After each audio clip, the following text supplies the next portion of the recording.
ሰዎች ልጅ መውለድ እንዴት እንደሚሰራ እናውቃለን ብለው ያስባሉ።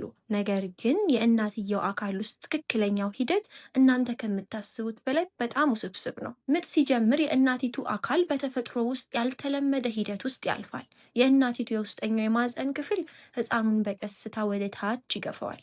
በእያንዳንዱ የምጥ ወይም ደግሞ የኮንትራክሽን ስሜት ውስጥ ህፃኑ ከማህፀን ለመውጣት እየተቃረበ ነው ማለት ነው። ግፊት በሚጨምርበት ጊዜ ለ9 ወራት ተዘግቶ የቆየው የማህፀን ጫፍ ቀስ በቀስ መከፈት ይጀምራል። አዲስ የተወለደ ህፃን ጠንካራ የራስ ቅል የለውም። በምትኩ የራስ ቅሉ በበርካታ ለስላሳ አጥንቶች የተሰራ ሲሆን በመካከላቸውም ጥቃቅን ክፍተቶች አሉ። በወሊድ ጊዜ እነዚህ አጥንቶች በትንሹ ይደራረባሉ። ስለዚህ ጭንቅላቱ ትንሽ ጠበብ ይላል። በተመሳሳይ ጊዜ የእናቲቱ አካል ይከፈታል ወይም ደግሞ ይለጠጣል። አንድ ላይ ይህ የተፈጥሮ ንድፍ ልጅ ለመውለድ የበለጠ አስተማማኝና ቀላል ያደርገዋል ማለት ነው። እያንዳንዱ ምጥ ህፃኑን ቀስ በቀስ ወደፊት ይገፋዋል።